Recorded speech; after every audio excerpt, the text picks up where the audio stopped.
Olá, meus amigos, minhas amigas, uma boa noite para você que nos acompanha no nosso estudo semanal Conhecendo Nosso Lar. Para mim é um prazer imenso poder estar mais uma vez aqui. A nossa gratidão a Deus é infinita por podermos promover esse espaço de compartilhamento, de crescimento espiritual, intelectual, emocional, para todos nós que buscamos no estudo do Espiritismo, do Evangelho de Jesus, um caminho para a nossa própria felicidade, a felicidade verdadeira. Na noite de hoje, nós vamos estudar o capítulo 21, que ainda é a continuação daquela conversa entre André Luiz e Dona Laura, tanto que o título do capítulo é Continuando a Palestra. E neste capítulo especificamente, nós vamos ter dois temas, sendo que o comecinho dele nós vamos passar para o estudo do capítulo 22. Vou explicar a vocês por quê.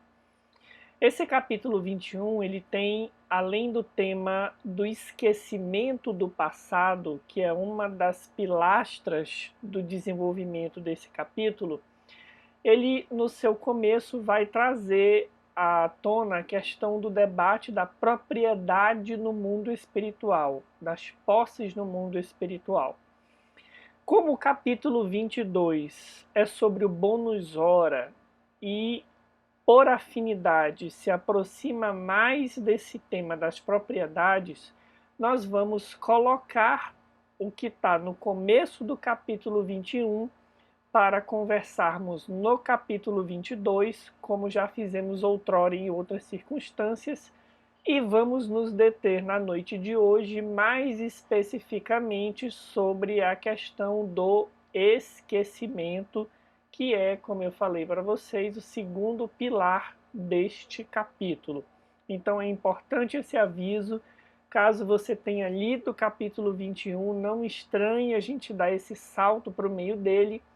Se você ficou com dúvidas com relação a essa questão da posse no mundo espiritual, que é uma conversa, uma parte, melhor dizendo, da conversa de André Luiz com Dona Laura nesse capítulo 21, nós vamos tratar dela no capítulo 22 na próxima semana.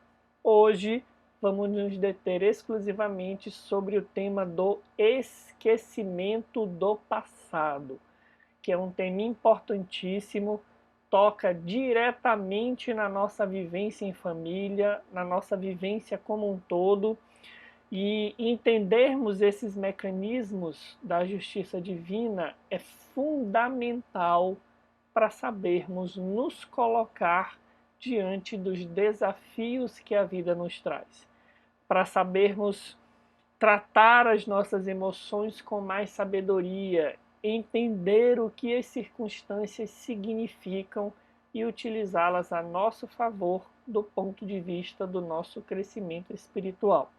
Então, dados esses avisos, vamos lá começar.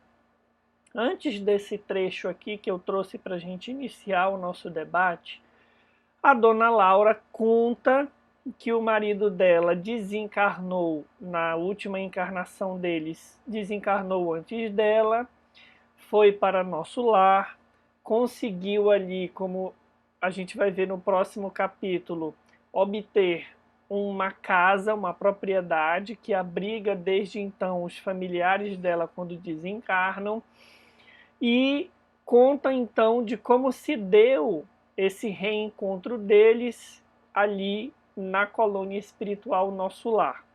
Fala que esse reencontro para ela é como se fosse o céu, tendo em vista que eles são almas ali que têm profunda afinidade, mas que a necessidade de resgatar os débitos diante da justiça divina obrigou-os a mais um momento de separação, tendo em vista que ele reencarnou e ela se prepara então para retornar ao globo promovendo essa separação momentânea.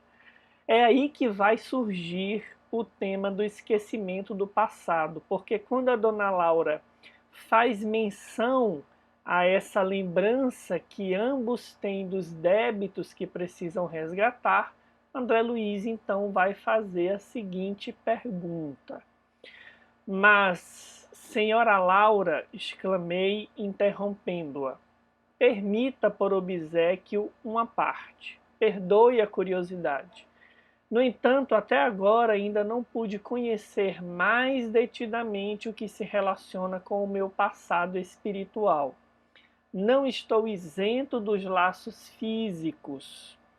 Não atravessei o rio da morte. A senhora recordou o passado logo após sua vinda ou esperou o concurso do tempo? Então vejam só, André Luiz faz aqui duas perguntas, né? Ele diz que não se recordou do passado apesar de ter reencarnado, e aí diz: não estou isento dos laços físicos, eu já não desencarnei, eu já não atravessei o rio da morte. E aí pergunta então a respeito da experiência de Dona Laura, se ela se recordou do passado logo após a desencarnação ou isso se deu com o tempo. Ela responde o seguinte: esperei-o, replicou sorridente. Antes de tudo, é imprescindível nos despojarmos das impressões físicas. Aqui começa o ponto importante dessa reflexão. As escamas da inferioridade são muito fortes. Primeiro fator que interfere no fato de muitas vezes o espírito não recordar do seu passado após deixar o corpo. Deixar o corpo físico não é uma operação que vai trazer milagrosamente essa mente para uma realidade espiritual superior. Depois de passar tantas décadas encarnados no corpo físico, nós não podemos imaginar que teríamos condições ou lucidez, principalmente pela influência que a matéria muitas vezes exerce na grande maioria daqueles que desencarnam. Não é possível imaginar que nós teríamos condições de abarcar num estalo de dedos as recordações todas das nossas encarnações anteriores ou nem ainda das últimas. Há casos em que isso pode acontecer, Marcelo, desde que, como está dizendo aqui a dona Laura, o espírito seja possuidor de um grau de elevação já relativo, mas possuidor de um grau de elevação, e que ele não tenha desencarnado tão materializado, que ele tenha conseguido subir um pouquinho aí na sua escala de progresso no sentido da desmaterialização, ou seja, da influência da matéria sobre o seu padrão mental, emocional e etc. Então esses são dois elementos que a gente já traz aqui para o esclarecimento. Não lembra, a dona Laura não lembrou, porque ainda estava sob as impressões físicas do corpo carnal que havia deixado, né, recentemente, e também porque as escamas da inferioridade ainda eram muito fortes. E aí ela prossegue: é preciso grande equilíbrio para podermos recordar edificando. Aqui vem mais um ponto. Não adianta recordar por mera curiosidade. A recordação de uma vida anterior, ela tem como objetivo edificar em nós algo de bom, algo que nos leve a um acerto. Então, muitos espíritos não têm o equilíbrio para recordarem de vidas anteriores e permanecerem nesse estado de equilíbrio. Muitos de nós, se recordássemos de pronto 2 ou 3 reencarnações anteriores, isso não é regra, porque deve ter aí um bocado de gente que teve muito mais acerto do que erro, mas a maioria de nós, se sentiria profundamente envergonhado e entraria aí em estado de desequilíbrio. Ele prossegue: em geral, como nós acabamos de falar, todos temos erros clamorosos nos ciclos da vida eterna. Quem lembra o crime cometido costuma considerar-se o mais desventurado do universo. Olha só, quem recorda uma vida anterior e é o criminoso costuma considerar-se o mais desventurado em função da culpa que carrega. E quem recorda o crime de que foi vítima considera-se em conta de infeliz do mesmo modo na posição de vítima. Portanto, somente a alma muito segura de si recebe tais atributos como realização espontânea. Ou seja, aquele espírito que já está seguro de si, que já está livre das influências da matéria, que já tem um grau de evolução considerável, ele espontaneamente consegue recordar. Aos demais, olha só, são as demais pessoas que não têm essa lembrança espontânea, são devidamente controladas as memórias no domínio das reminiscências. E se tentam burlar esse dispositivo da lei, não raro tendem ao desequilíbrio e à loucura. Mas a senhora recordou o passado de maneira natural? Então aí André Luiz já pergunta o seguinte: passando esse período de perturbação pela desencarnação, acumulando horas de trabalho em nosso lar, sofrendo a influência benéfica que a colônia exerceu, fazendo trabalho de autotransformação, autoiluminação, a lembrança veio de forma natural depois desse processo? E aí a dona Laura explica. Quando se me aclarou a visão interior, as lembranças vagas me causavam perturbações de vulto. Lembranças vagas que Dona Laura começou a ter causavam nela perturbações consideráveis. Estamos compreendendo a beleza do esquecimento que nós vamos ver ao longo desse capítulo. Coincidiu que meu marido partilhava o mesmo estado da alma. Olha só, o marido também começou a ter algumas lembranças vagas, mas que causavam algumas perturbações. E aí, ambos resolveram consultar o assistente Longobardo, André Luiz e seus nomes, né? Esse amigo, depois de minucioso exame das nossas impressões, nos encaminhou aos magnetizadores do Ministério do Esclarecimento. Vejam que é responsabilidade do Ministério do Esclarecimento tratar dessas questões. Recebidos com carinho, tivemos acesso, em primeiro lugar, à seção do arquivo, onde todos nós temos anotações particulares. Aconselharam-nos os técnicos daquele ministério a ler nossas próprias memórias durante 2 anos, sem prejuízo de nossa tarefa de auxílio, isso é muito importante, abrangendo o período de 3 séculos.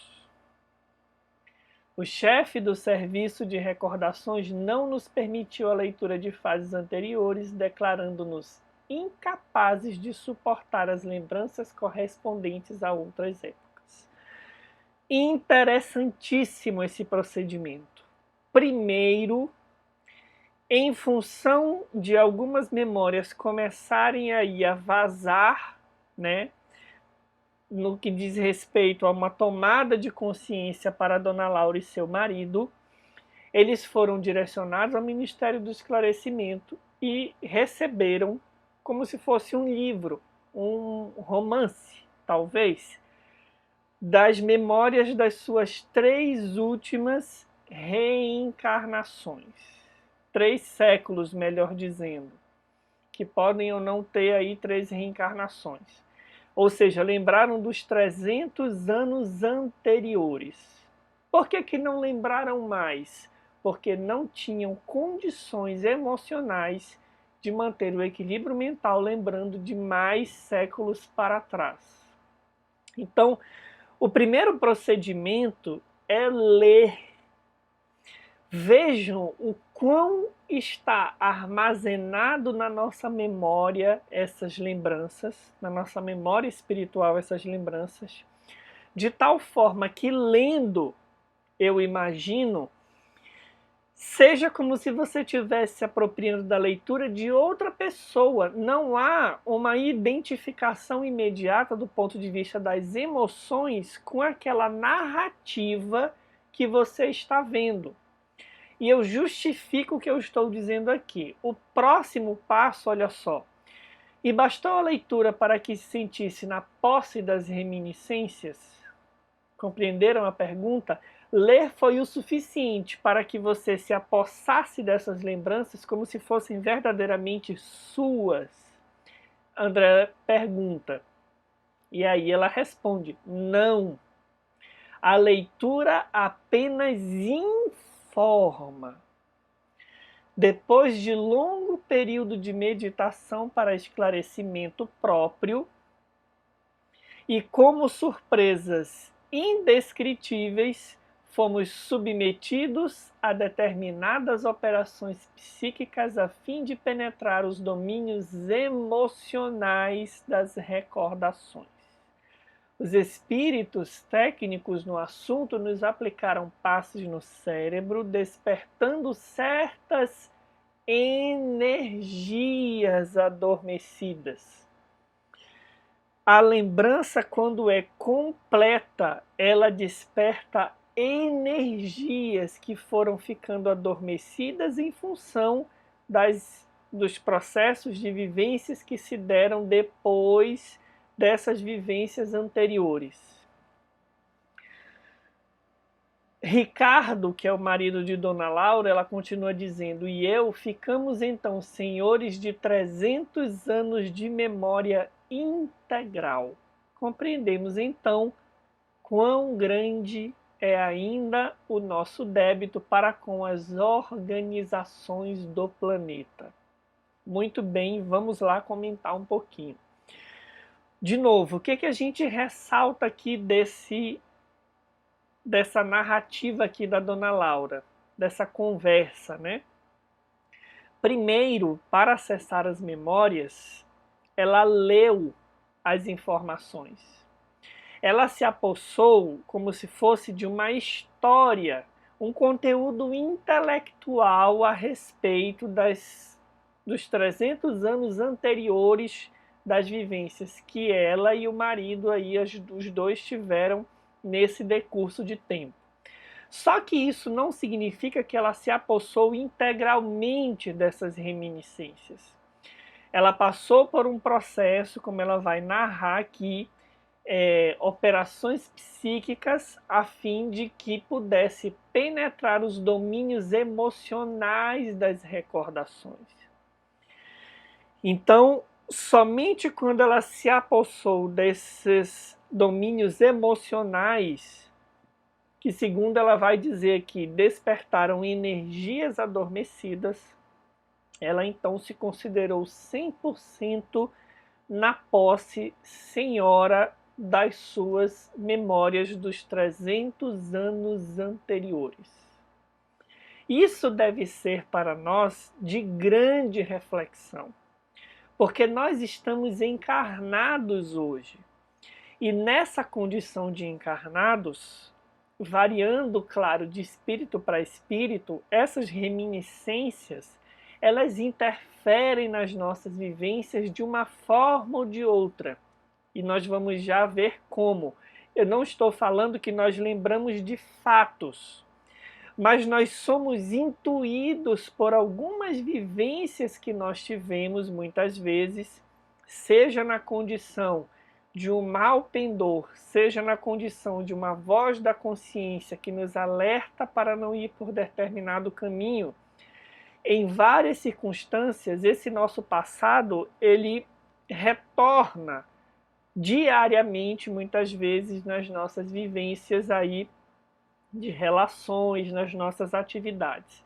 Então é muito importante nós entendermos como que o Espiritismo enxerga essa questão do esquecimento, porque nós precisamos ter segurança para lidar com isso. Precisamos compreender qual é o motivo, afinal de contas, de nós não lembrarmos dessas informações.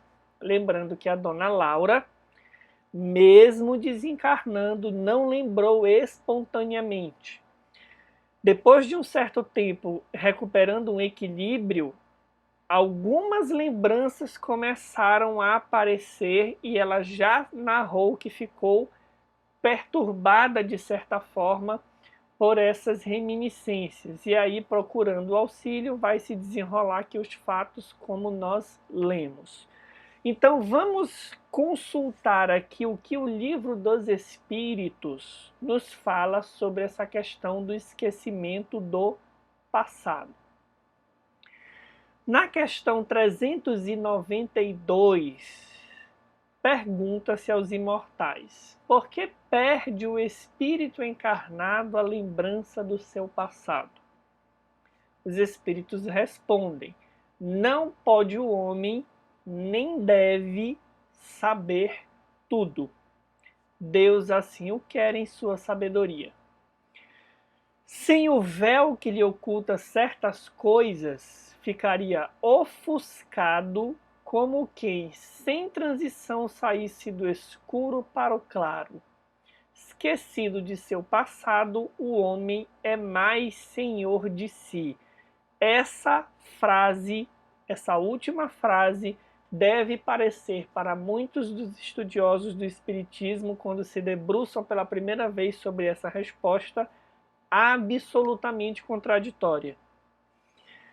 Como eu posso ser mais senhor de mim sem lembrar do meu passado espiritual? Não deveria ser o contrário?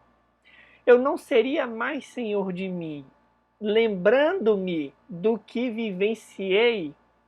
E é isso o que Kardec vai perguntar, porque ele é muito perspicaz na questão 393. Ele já percebeu esse aparente paradoxo. Então ele pergunta assim: como pode o homem ser responsável por atos e resgatar faltas de que se não lembra?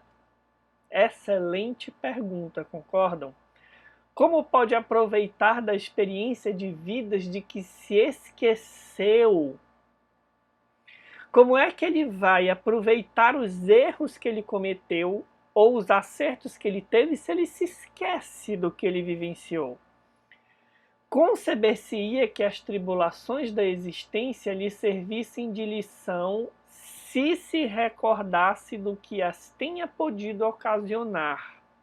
Ou seja, se eu me recordo do que ocasiona a dificuldade que eu tenho hoje, teoricamente, eu poderia aproveitar melhor a lição que isso me traz.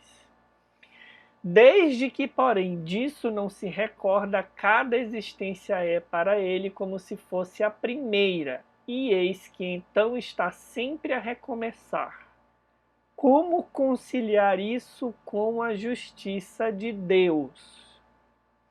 E aí eu abreviei a resposta porque ela é muito longa, mas nós vamos comentar aqui a linha de raciocínio que os espíritos vão seguir.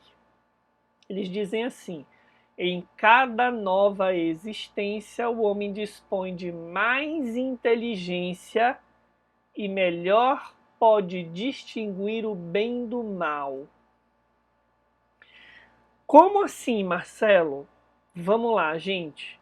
Os espíritos vão narrar o processo que acontece com o espírito cada vez que ele desencarna. Acontece que a gente é tão focado em o que acontece no mundo espiritual quando nós passamos muito tempo lá, ou o que deve acontecer quando nós estamos aqui, que a gente esquece que essa transição esse retorno para o mundo espiritual, ele tem um impacto pedagógico para o espírito absurdamente valioso. O que eu estou querendo dizer com isso? Os espíritos narram que a gente desencarna, percebe o que deixou de fazer, se arrepende, programa uma nova existência em que vamos acertar, pedimos o amparo de tutores espirituais para que, por meio da intuição, venhamos a cometer mais erros do que, mais acertos do que erros, melhor dizendo. E essa experiência que a gente vive ao desencarnar, esse sentimento de arrependimento, ele é gravado nos escaninhos da nossa alma de uma tal forma que nós não perdemos essas impressões. Ao reencarnar, para dar então encaminhamento a esse planejamento, nós vamos ser tomados aqui e acolá por instintos, por intuições que falam, como vamos ver, dos nossos maus pendores ou dos nossos acertos. A voz da consciência vai nos falar a respeito do que não podemos repetir, do que não devemos repetir. Ou vamos nos alegrar a partir das conquistas que já tenhamos feito. Mas a outra parte da resposta é parecida com a última frase da resposta da pergunta anterior. Vamos ver. Onde o seu mérito se lembrasse de todo o passado? O que os espíritos disseram no final da pergunta anterior? Esquecido de seu passado, o homem é mais senhor de si. Essas duas partes, apesar de estarem em respostas para perguntas diferentes, elas se comunicam entre si. Vamos lá. Quando os espíritos afirmam que o homem, ao não se lembrar, o espírito, ao não se lembrar, é mais senhor de si, eles não estão falando de nível de informação de memória. Eles estão falando de que, ao fazer uma escolha por acertar ou cometer os mesmos erros, ele não fará condicionado por vivências do passado. A virtude será plena. E isso é que é ser senhor de si. Isso é de uma beleza ímpar, meus irmãos, e eu vou explicar com mais detalhes ainda o porquê. Se você faz o bem porque está sendo filmado, porque está sendo vigiado, ou movido por uma dor diante de uma culpa, esse bem ele é um bem condicionado, nos ensinam os filósofos, especialmente ali Kant, quando vai nos falar, um filósofo alemão, a respeito do imperativo categórico. O bem condicionado, ele não nos serve. Ele é, na verdade, um empurrão, um condicionamento para que você possa tomar uma decisão que não é a virtude pela virtude, é a virtude pelo medo, é a virtude pela dor.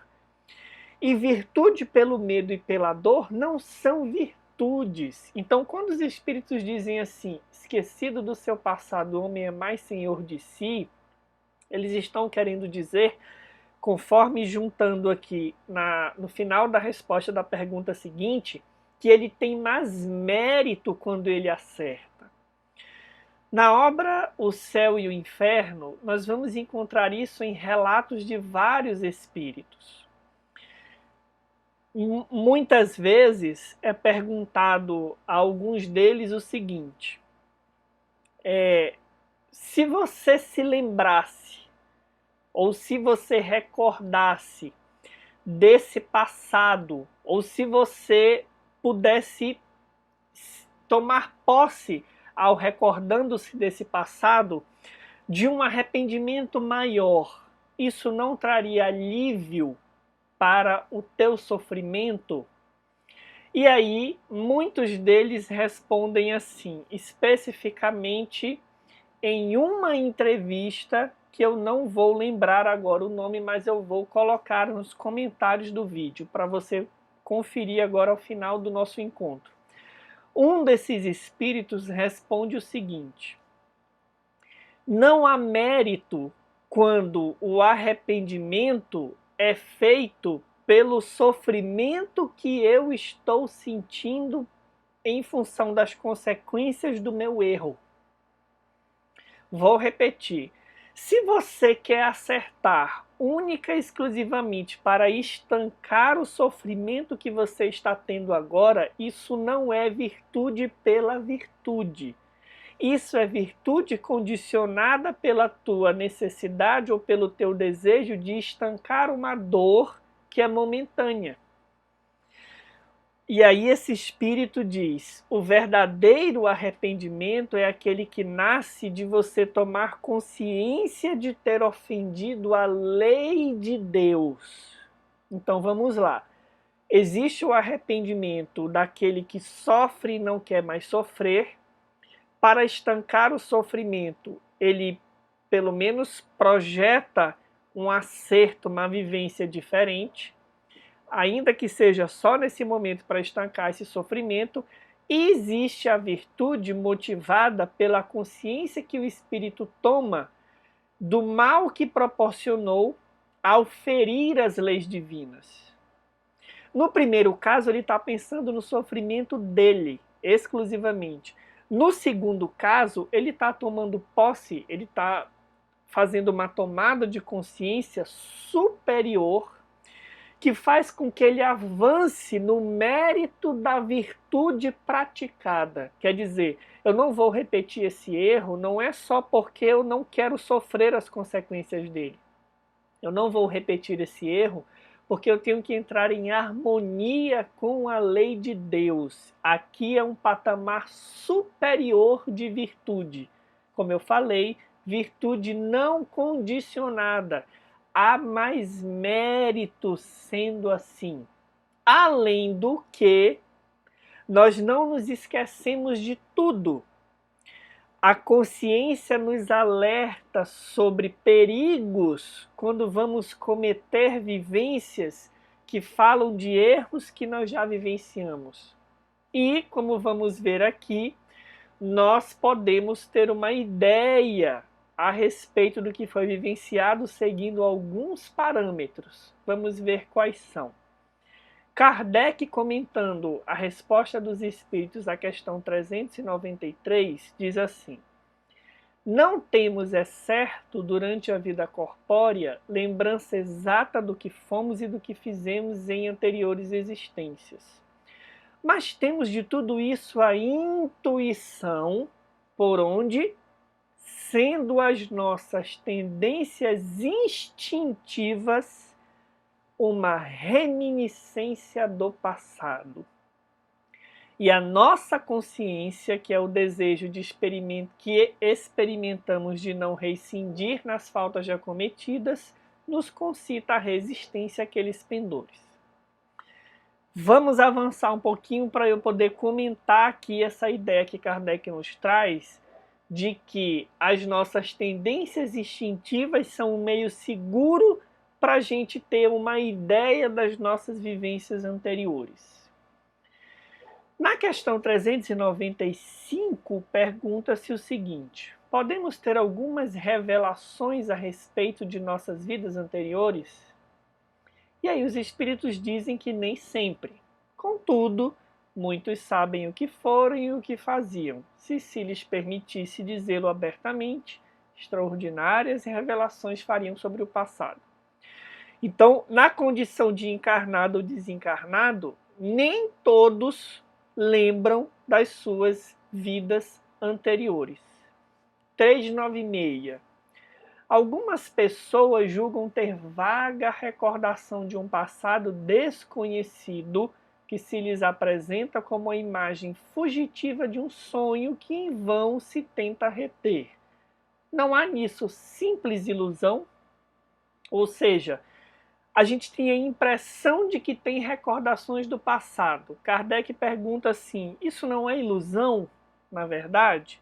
E aí os espíritos respondem, algumas vezes é uma impressão real, mas também frequentemente não passa de uma mera ilusão, contra a qual precisa o homem pôr-se em guarda, porquanto pode ser efeito de superexcitada imaginação. Isso aqui é muito importante, porque há entre nós espíritas um vício de remetermos tudo para vidas anteriores. A gente bate o dedinho na quina da mesa e diz, eu devo ter quebrado o dedo de alguém em vida anterior. A gente vive um revés na vida financeira e pensa que isso fala de vidas anteriores, quando na verdade foram decisões erradas que nós podemos ter tomado nessa vida.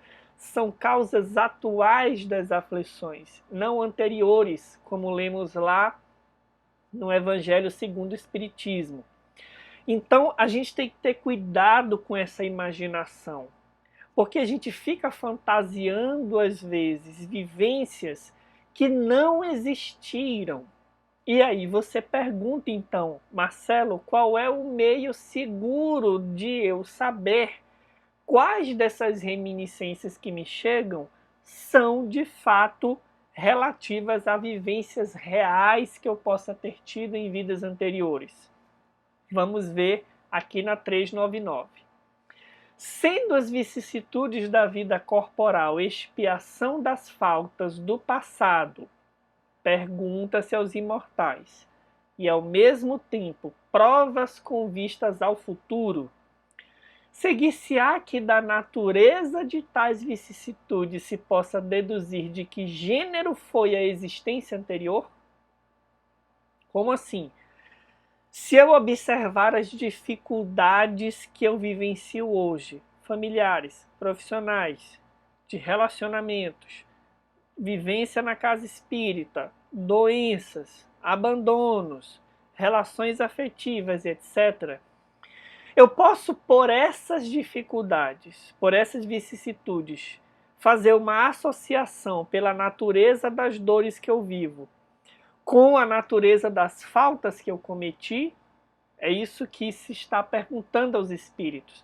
Ou seja, a natureza da falta ou da dor que eu experimento hoje sempre é relativa à natureza de uma falta cometida? Os espíritos respondem que muito a miúde isso é possível, pois que cada um é punido naquilo que pecou. Entretanto, muita atenção aqui, não há que tirar daí uma regra absoluta.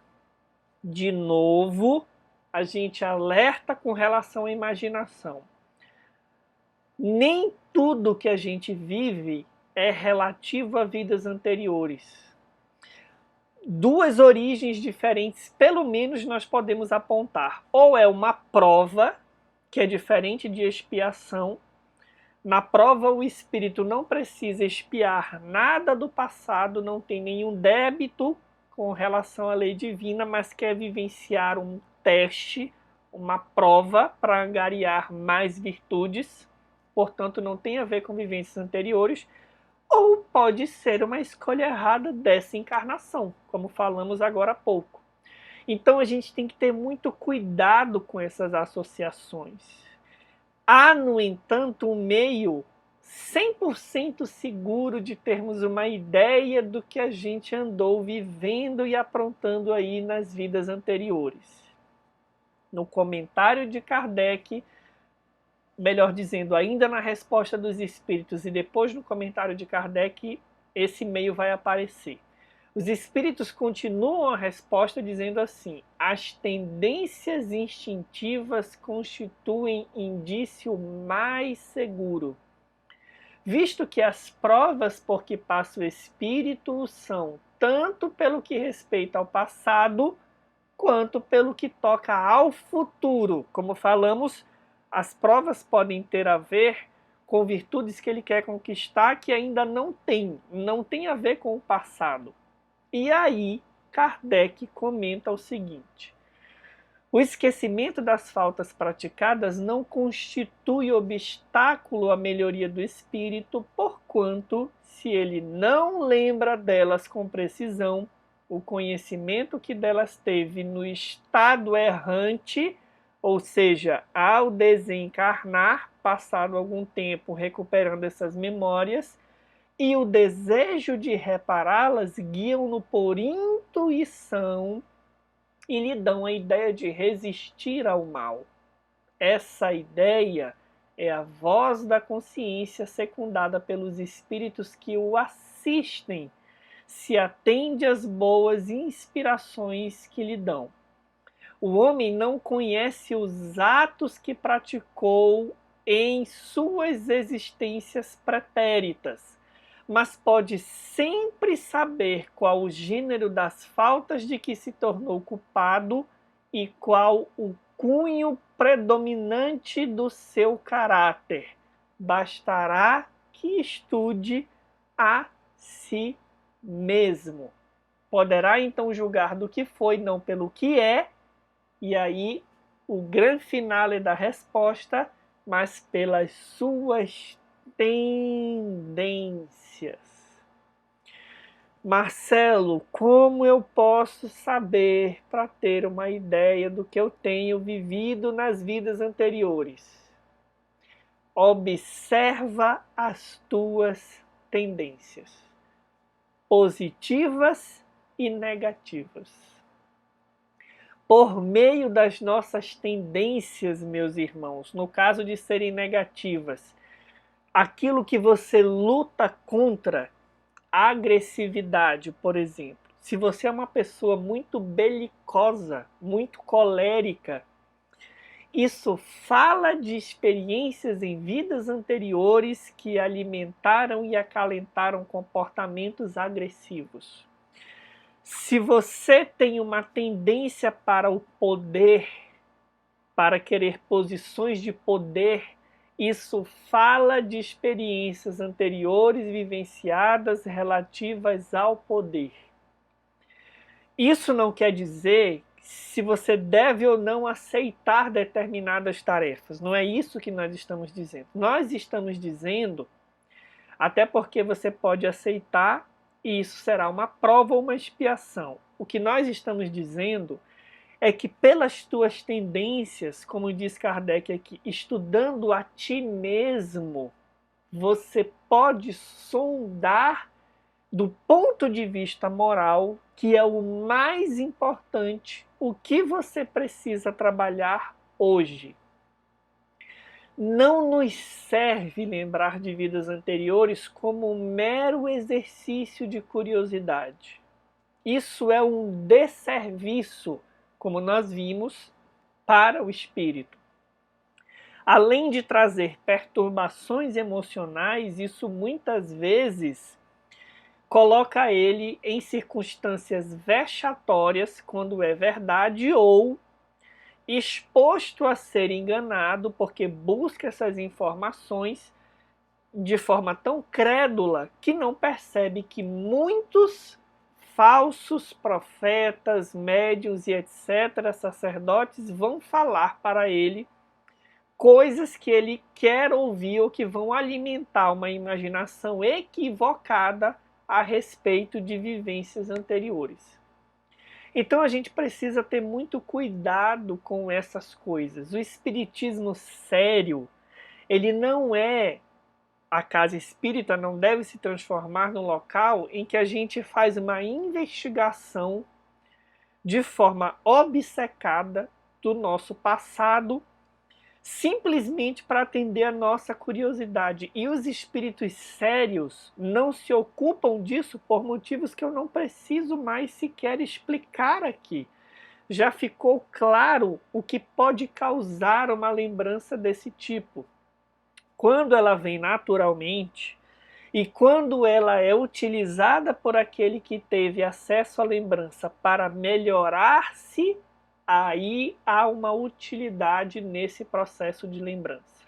Então, de tudo isso, fica algo importante para nós, que é o quê? Não queira saber fatos. porque isso de nada te melhoraria. A gente pensa assim, eu poderia perdoar se eu soubesse o que eu fiz, por exemplo, ou o que me fizeram. Será?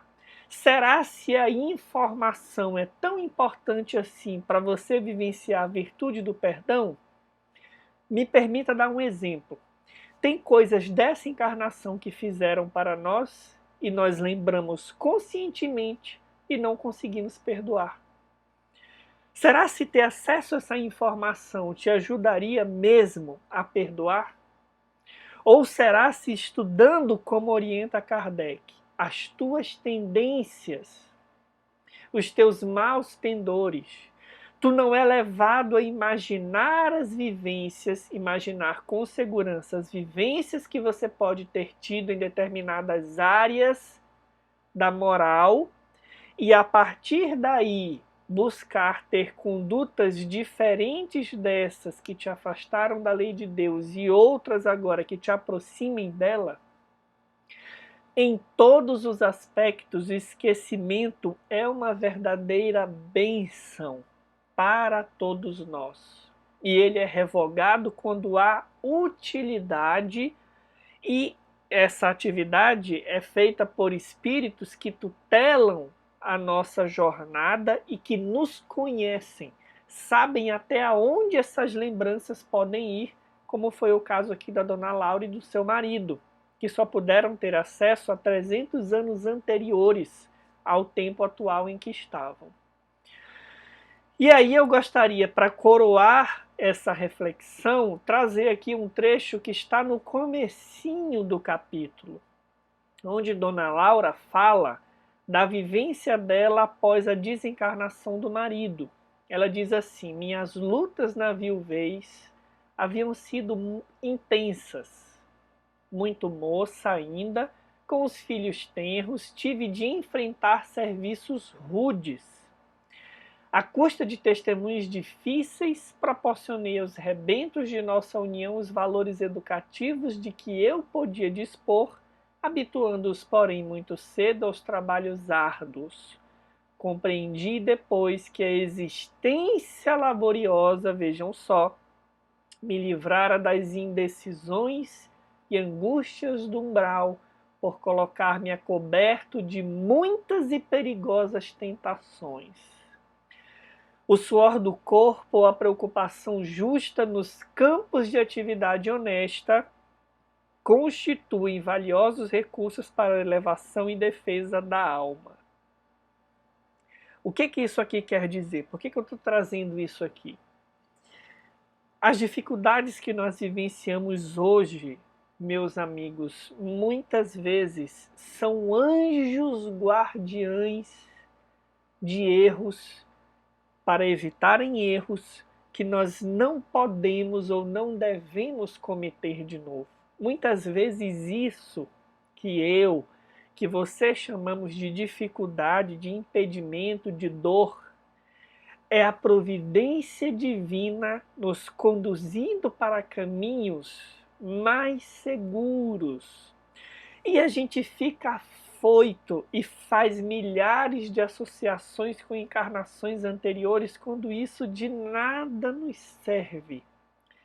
Bastará para nós mergulhar no estudo de nós mesmos, observar as nossas tendências, retificar essas tendências e, no movimento de resignação, entender, como diz a dona Laura, que o trabalho árduo que nós estamos sendo convidados a fazer agora, o suor, as preocupações naturais de uma encarnação, muitas vezes são proteções para que nós não fiquemos ali na indecisão, nas angústias de uma vida que seria perdida, porque a gente se perderia por um labirinto sem volta e repetiríamos vivências que não podemos mais repetir, ou não devemos.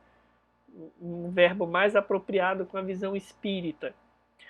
Então olha para a tua vida hoje e tenta compreender. Eu, você, tentemos compreender que essas dificuldades são bênçãos que estão nos protegendo muitas vezes da repetição de erros.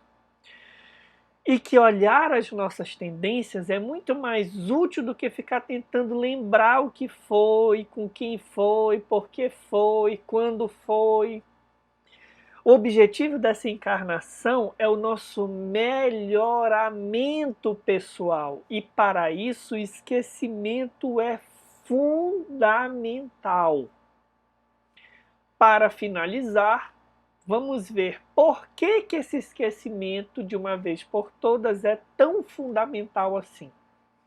Emmanuel, numa mensagem intitulada A Lição do Esquecimento, em um livro chamado Família, nos diz assim: não fosse o ouvido temporário que assegura o refazimento da alma na encarnação, ou seja, o esquecimento temporário, que assegura o refazimento da alma na reencarnação, segundo a misericórdia do Senhor que lhe orienta a reta justiça, de certo teríamos no mundo, ao invés da escola redentora, a jaula escura e extensa, onde os homens se converteriam em feras a se digladiarem indefinidamente.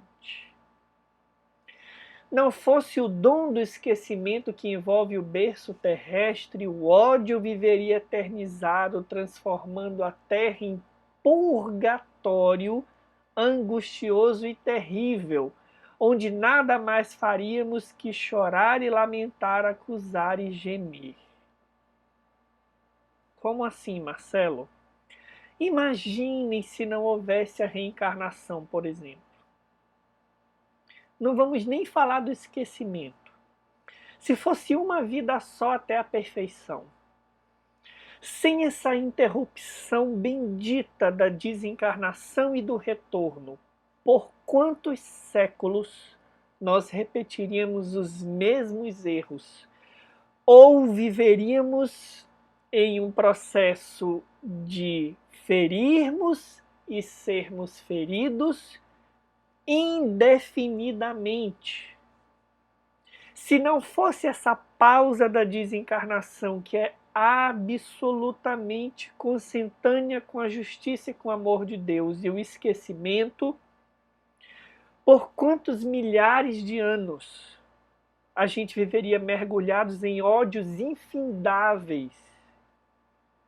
Estamos entendendo a beleza dos mecanismos que Deus encontrou para nos guiar pelos caminhos que nos levam até a perfeição e ao cumprimento das suas leis?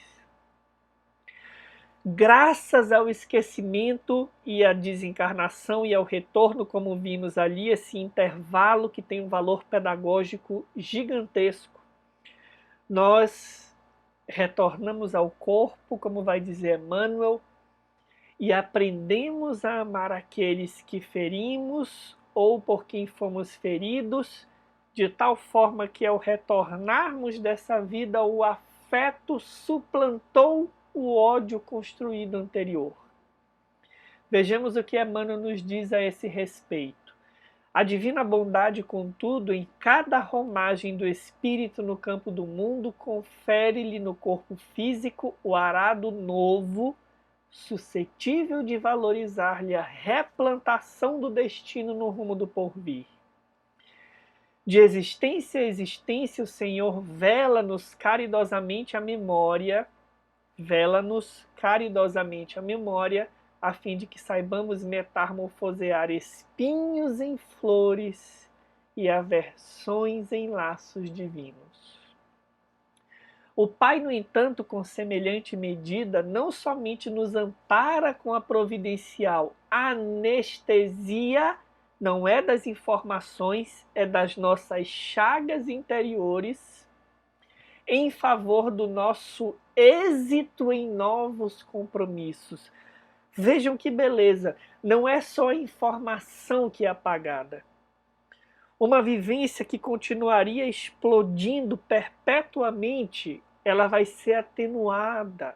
Aquelas emoções, pela interrupção de uma encarnação, pelo arrependimento que o espírito tem, esses sentimentos, as nossas chagas anteriores vão ser anestesiados para que, colocados em outro contexto, com a mesma pessoa, possamos ressignificar aquele amor, porque por trás de todo grande ódio existe um amor ferido. E de todas as formas, o que nós entendemos é que o esquecimento é de fato uma prova do amor de Deus a nosso respeito. Com essa dádiva, prossegue Emmanuel, ele nos ensina, melhor dizendo, com essa dádiva, ele que nos reforma o empréstimo do ensejo de trabalho, de experiência a experiência, nos induz à verdadeira fraternidade para o esquecimento de nossas faltas recíprocas dia a dia. E aqui o Emmanuel vai concluir fazendo uma culminância belíssima a respeito de tudo isso que nós conversamos.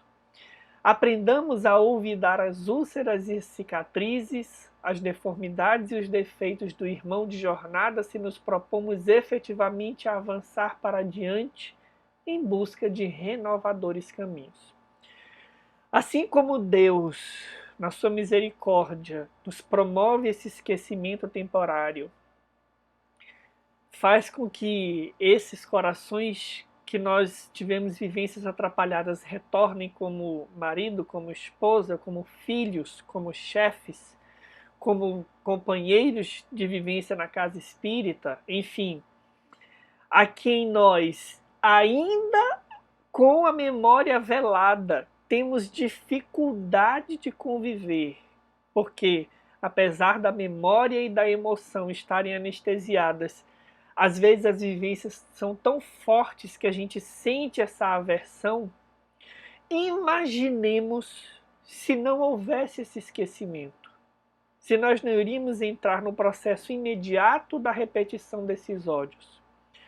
Tudo isso quer significar para nós, como diz Emmanuel, que assim como Deus promove esse esquecimento, nós devemos colocar em cima dessas vivências atribuladas, dessas aversões, o esquecimento no sentido do perdão, no sentido de ressignificar essas aversões, aprendendo a amar esses que retornam à nossa convivência, ou como cobradores, ou como aqueles que cobramos, para reconstruirmos essa teia de experiências de tal forma que, retornando dessa encarnação, a gente olhe, e aqui talvez com um toque de bom humor, a gente consiga olhar e dizer assim, nossa, nem parece aquele da vida anterior, que me machucou, que me feriu.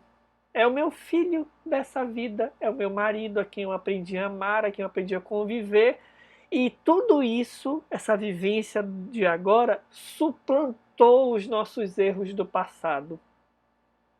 É emocionante imaginar o efeito que esse mecanismo tem quando ele funciona, nos retirando de séculos que nós repetiríamos erros, de forma que numa encarnação, se a gente conseguir amar esses corações, a gente volta e pronto, ressignificou esses ódios, esses rancores que a gente constrói quando se afasta da lei de Deus. Então, por tudo isso, a justiça da reencarnação, mediante o esquecimento temporário, é uma das provas de amor maiores que Deus nos dá. E nós devemos lembrar disso quando nos acordamos todos os dias. Ao olharmos para os desafios que temos, principalmente relacionais, a gente deve investigar os nossos maus pendores, as nossas tendências, ressignificar essas aversões que muitas vezes a gente traz e educar a alma para viver um amor renovado. Somente dessa forma nós vamos sair desta vida fazendo aquilo que nós nos comprometemos a fazer. Não precisa lembrar da informação, basta essa vontade, esse sonho no sentido de desejo. A gente sonha tanta coisa, ganhar na Mega Sena, uma casa, um carro. Quando o espírito vai amadurecendo, ele começa a sonhar com virtudes. O meu sonho é ter a amorosidade de um Chico Xavier e outras tantas almas que nos cercam. E isso a gente vai conseguir aproveitando a bênção do esquecimento e da vivência que a gente tem hoje, para que possamos assim educar as nossas tendências e ressignificar esses tropeços que nós tivemos com esses corações que hoje retornam em vários papéis na nossa jornada. Essa é a nossa reflexão de hoje. Deixa aí as tuas perguntas, os teus comentários. A gente agradece pela participação de todos na live que tivemos no sábado anterior. Cada novo encontro desse de perguntas e respostas é riquíssimo. E eu recolho as perguntas ou as sugestões, os comentários que vocês deixam aí, para que possamos então montar o roteiro da nossa live. Então, deixa aí as tuas dúvidas, as tuas sugestões. Um abraço para todos vocês, a nossa gratidão por estarem nesse estudo conosco e até o nosso próximo estudo no próximo sábado. Que Deus nos abençoe e até lá.